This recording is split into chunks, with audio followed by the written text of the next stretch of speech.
4th and goal to go to 2. 34 seconds left to go in the ball game. This is the play right now. Takes the snap. Targeted goes in. Targeted all alone. And the quarterback keeps.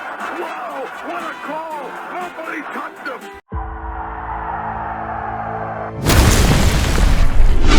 Here is Jeff, the host of the Gridiron.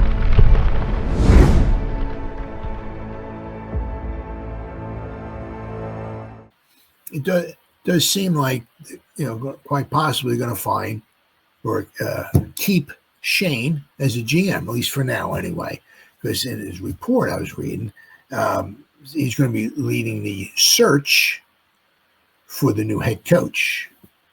Now, of course, Shane's had his swings and he's had his misses. His first time GM, one of the problems that he had, especially with that first draft, we had a lot of picks. Which was good because he didn't have a super duper phenomenal draft. So he did some swings and he got some misses. So out of, I think, the 11 draft picks we had, some were good, some weren't so good. Right? We had, for every maybe Kava we got an Evan Neal. But there are a lot of guys whose contracts are coming due. Right? DJ Davidson, Bellinger, Belton, Flott, McFadden. So a lot of those guys are still on the team that, their contracts, hopefully we can bring some of those guys back, if not all of them, because if not, we need some good depth. That's, but, one of the things is it's like, you got to look at the team. It's like, has Shane supplied Daboll and their coaches with enough talent? I'm not saying to go to the Super Bowl or something, but I mean, should we be 2-8? Nah. I mean, you really look at this. I mean, really sit back there and think. I mean, we should be at least 5-5. It's coulda, shoulda, woulda. I get it. We if we didn't pick those two passes off against the Chargers, maybe we don't win that game. So I get it. But when you're up by 3 points with 14 seconds to go, and you kick the ball off, you should win that game. When you're up by 10 points with 5 minutes to go in the game, you really should win that. When you're up, was it 26-6 in the final quarter? When you give up 33 points in the fourth quarter and you lose by 1 point because you don't have a freaking kicker who can kick an extra point, you should have won that game too. I mean, we really could be 5-5. And you figure, our number one running back is gone. I mean, it depends if you want to put Tracy there or Scatterbo. Depends. But the guy who was our number one running back got injured, right? Malik knows. And now we don't have really any big-time weapons to throw the ball to. So, and we got a rookie quarterback in there. And, man, yeah. And we could be 5-5? Wow. I mean, is that Shane's fault that we gave up 33 points to the Broncos in the fourth quarter? No. Was that Shane's fault that we gave up a field goal, a tying field? Was a 99-yard field goal we gave up to the Cowboys with 14 seconds left to go? We're up by 3 points, and you give up 14 seconds to go. We give up a field. Was that Shane's fault that the defense let the Bears walk up and down the field 2 times in the final 5-6 minutes of the game to score 2 touchdowns? No, it's not his fault. His to supply the team with good players.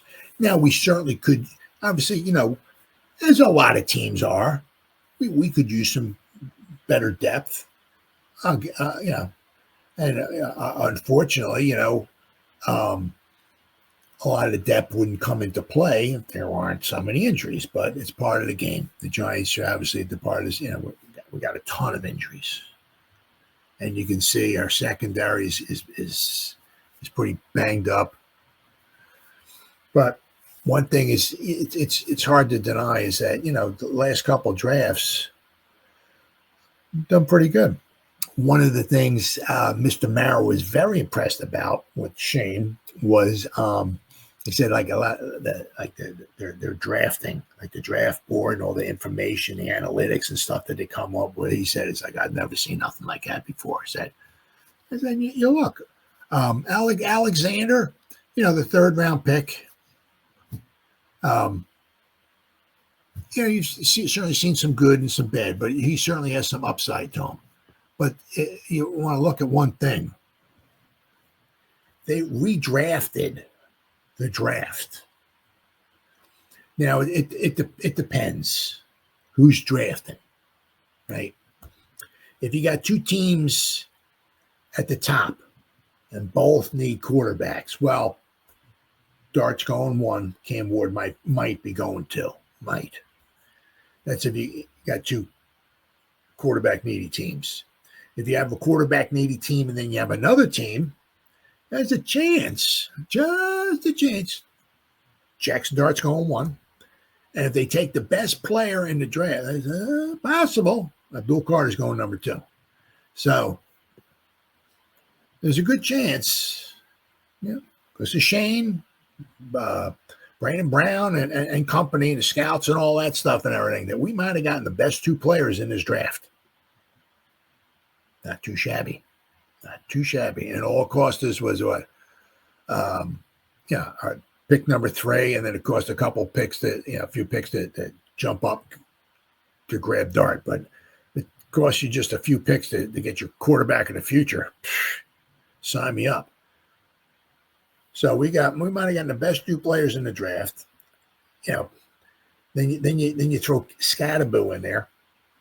We might have got maybe the second best running back in the whole draft, third best running back in the whole draft. I don't know, it depends on where you want to put Genty at, whatever, but so we got ourselves a pretty damn good running back. I mean, he's like the lifeline, the fire plug of the team. I mean, of course, then you look at Marcus Bowe. Hopefully if we keep developing them, right?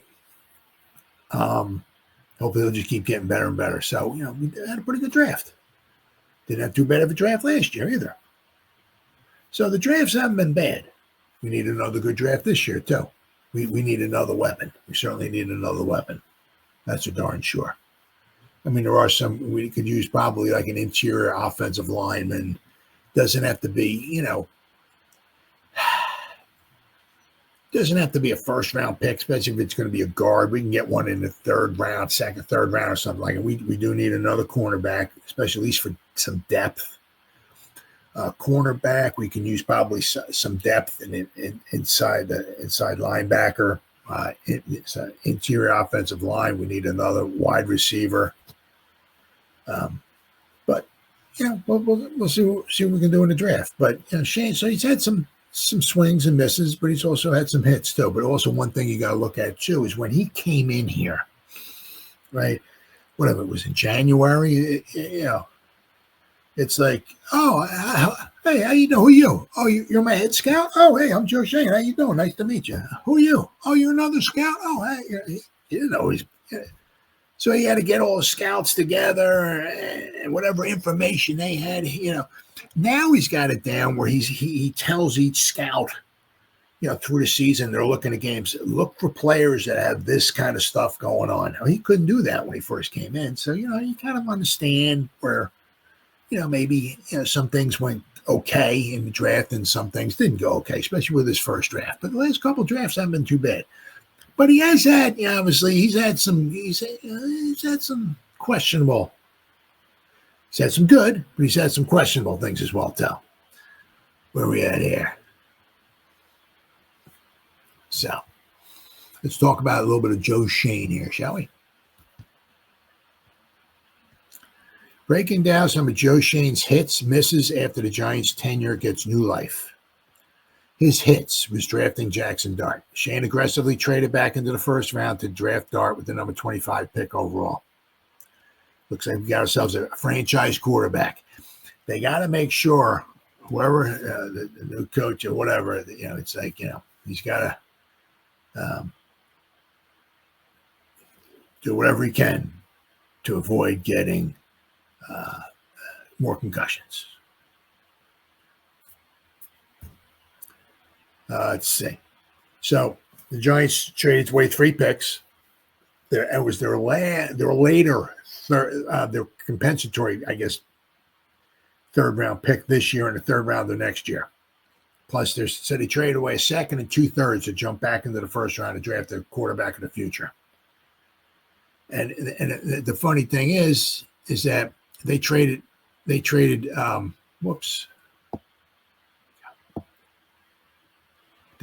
with the Texans, and it's kind of possible, it's kind of funny. They jumped into the 1st round and traded with the Texans to draft a quarterback, and it's possibly looking like the quarterback we drafted might be better than the quarterback they got. Because they're kind of, they're not. A couple of years ago they were pretty good. I mean, they're kind of like, they had to score. What did they score? I think they scored 26 points. The Giants gave up 33, but the Jaguars gave up. The Jaguars won it 29-10. Is anybody talking about that? Jaguars won 29-10 going into the final quarter yesterday, and they lost that one. They gave up 4 touchdowns. Is anybody talking about that one? Or are they all just talking about the Giants game, I guess? But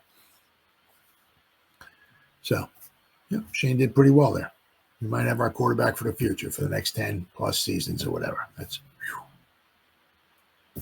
how now we got our quarterback on a rookie deal for 4 more seasons. Right? If we pick up his 5th year option, that'll be 4 more seasons. Now's the time to build a nice team around him. But we got to get a coach in here who can get some victories. But anyway, the trading for Brian Burns. I mean, the guy's unbelievable, right?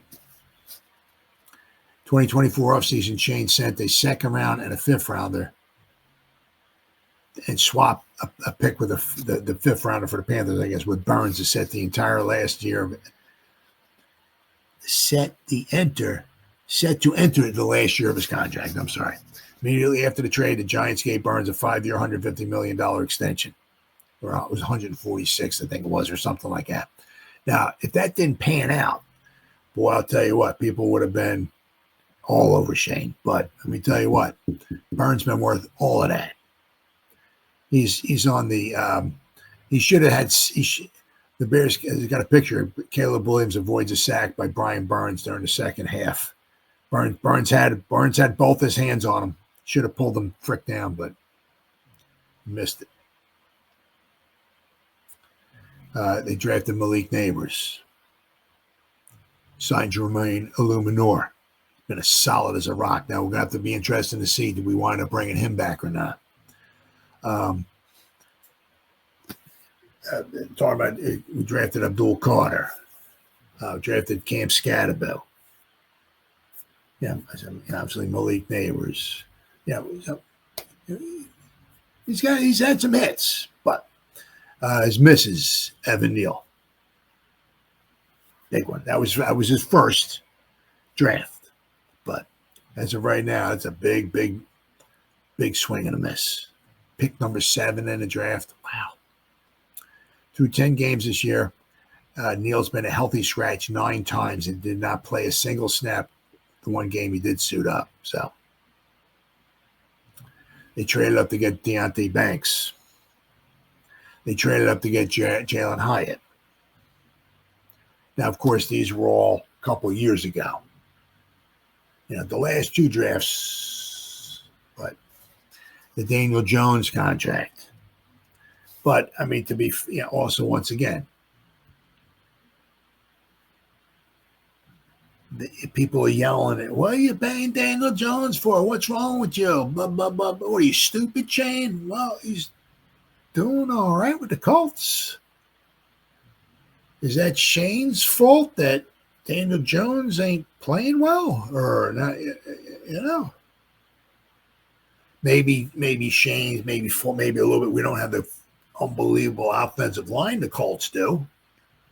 Maybe Shane's not supplying, but Shane's not calling the plays. Shane's not doing it. So I mean, we gave Daniel Jones a pretty good contract. Of course, when he was with the Giants, it really looked horrible. And of course, that all reflects on Shane. We let Saquon go, and sign Daniel Jones? Guy stinks. Well, he's doing all right with the Colts last time I checked. They are 8-2, aren't they? I think, right? So maybe Daniel Jones isn't that bad of a quarterback, huh? Hey, Fanny G-Man, what's going on, brother? You know, the Saquon Barkley debacle. Yeah, that's if anything. Now, to be fair with Saquon, and Saquon, he's not the same. He's not. I think he ran the ball 18 times tonight for 54 yards. So whatever's wrong with him, it's I mean, he ran what do you have? 5 carries for 74,000 yards against the Giants 2 weeks ago. You take that game away, right? He's not doing so well. I think he had 18 carries for 54 yards tonight. 3 yards a carry. Not very impressive. Not very impressive at all. So, but they let Saquon go. Now, Saquon was never going to get 2,000 yards with the Giants rushing. We don't have the same offensive line that the Eagles do. The only thing that just got me a little bit, is that it wasn't like he wanted $25 million and we offered him 14 or whatever. It wasn't like there was a $10 million discrepancy. Now, to Shane's credit, he had a number. And somewhere along the line, they offered him, I think, $14 million. And I guess maybe the guaranteed money wasn't adequate enough for Saquon. As I said, the thing was, if you offer him 14 for 3 years, I guess the guaranteed money was maybe 25 or something. Saquon probably wanted a little bit more. The thing was, if you give him an extra $5 million guaranteed, so 3 years, $14 million, $30 million guaranteed. That's $5 million guaranteed. That's over 3 seasons. What is that? 1.6666 million extra season. The salary cap is what, 200 and whatever, 50 million. You can't find an extra 1.6666 million for basically the face of your franchise. Really? Yeah. You need weapons. We had one. He went to Philly. Now, of course, he doesn't seem like he's the same person. I don't know if his knee still bother him. Did the Eagles wear him out last year? Who knows? But that's the only one thing that just got me a little bit. It wasn't like Saquon wanted $20 million a year. We were only going to give him 10. We weren't far off. Shane stuck to his guns, so it is what it is. But of course, because then Saquon gains 2,000 yards rushing, he wins a Super Bowl. Shane winds up looking like an idiot. It is what it is. Now, I don't think Shane's looking like an idiot this year because Saquon, once again, is averaging like 3 yards a carry. You take that Giant game away, that one. He's averaging like a little over 3 yards a carry. The guy we drafted, Saquon's is like on a $20 million a year, right, with the Eagles. They gave a nice contract raise and all that, whatever. Well, the guy we drafted, Scadaboo, is making $1 or $2 million a year. Scadaboo's with a worst offense is averaging more yards per carry than Saquon. So, right now this year, who looks like the idiot? Does Shane look like an idiot? We drafted a guy in the 4th round who's making like $1 million, $1.2 million, $1.3 million, whatever a year, who's averaging more yards than Saquon. Nobody's bringing that up now. Everybody's just talking about what happened last year. But now Saquon's averaging 3 yards a carry. The guy we drafted in the 4th round, who's making like 1/20th of what Saquon's making, is averaging 4 yards a carry. Of course, his season's over with, but nobody's talking about that. Everybody's just the negative stuff. But that again, that's the people from New York, right? Tyler Tracy, we drafted him. He's averaging more yards per carry than Saquon. Between Tracy and Scadaboo, between the two, they might be making $2-3 million a year. We can they're making like 1/7 or whatever what Saquon's making, and both those guys are younger, got much fresher legs. They both receive. Both can run the ball, averaging more yards per carry than Saquon is. So, I mean, who's the idiot now? Right. But, all right. But drafting Evan Neal, Deontay Banks. I mean, that was just Jalen Hyatt, Saquon Barkley, Xavier McKinney decision. Now, of course, that's not looking good. But the one thing there, of course, is now you didn't bring back Xavier McKinney. Then you go out and sign Javon Holland, and it's like, is Javon? Have you heard his name during the games at all? When he's healthy, I mean, is he picking passes off? Has he made a difference in any game? It's like, same thing with the Debo too. But then, of course, they got somewhere in between there. They thought, some maybe a good decision, maybe bad. They're talking about drafting Kayvon at number 5 overall. Number 5, picking a guy number 5, like maybe make a bigger splash or bigger hit than Kayvon. But obviously they drafted Tyrone Tracy, had over 1,100 scrimmage yards last year for a rookie, a 5th-round pick. Scatterboo, we drafted a good pick there. Abdul Carter. Now, of course, then there's the Paulson, the Debo, and Javon Holland contracts. My thing is, he's supplying seems like good players. Well, why was it Debo and Holland doing good in New Orleans and Miami? Then they come here, and it seems like they kind of regressed a little bit. Now, is that Shane's fault, or is that the coaching or the scheme they're in? Right? Newbin and Phillips last year did really good. This year, they seem to take a step back, especially if you look at their PFF grades. Once again, was that they did well last year, and Jerome Henderson was here. You let Jerome Henderson go bye-bye because he wasn't developing Banks. So Henderson's gone. You bring 2 new Trier. I think it was Trier and Henderson. You let those 2 guys go. The secondary, the cornerback coach, and the safety coach. You let those guys go. But Newbin and Phillips did pretty well. You let those guys go because especially Henderson wasn't developing Banks. Now, how's the secondary doing this year? Flatt's the only one really doing good, right? I mean, I'm not hearing Debo's name when he is in there. I'm not hearing Holland's name at safety when he is in there. Newbin seems to be taking a step backwards, especially if you look at his PFF grade once again. Phillips seems to be taking a step backwards once again. So is that Shane's fault? So it's going to be interesting, very, very interesting. But apparently, Shane will be. Looks like Shane's going to be hanging around, especially at least to pick a coach out and all. Good, once again, it's change, especially when it's going like this. Change is good. So the off season will hopefully give us a breath of fresh air. We'll get a new coach in here, or unless we're keeping Kafka, we'll have to see.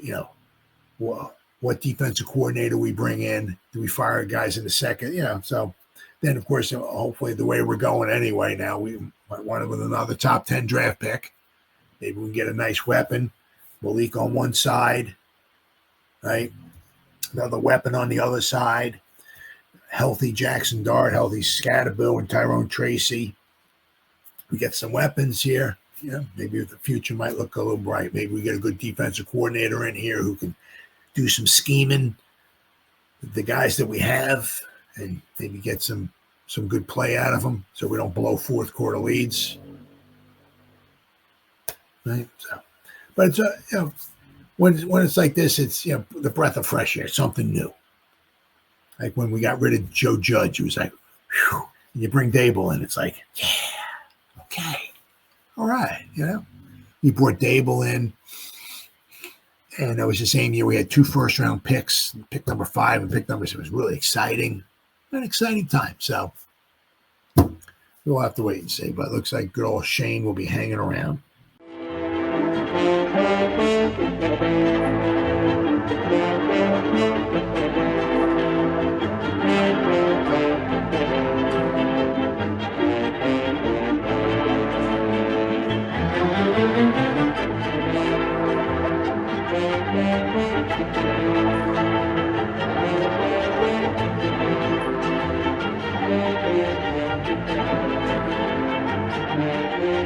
Bye.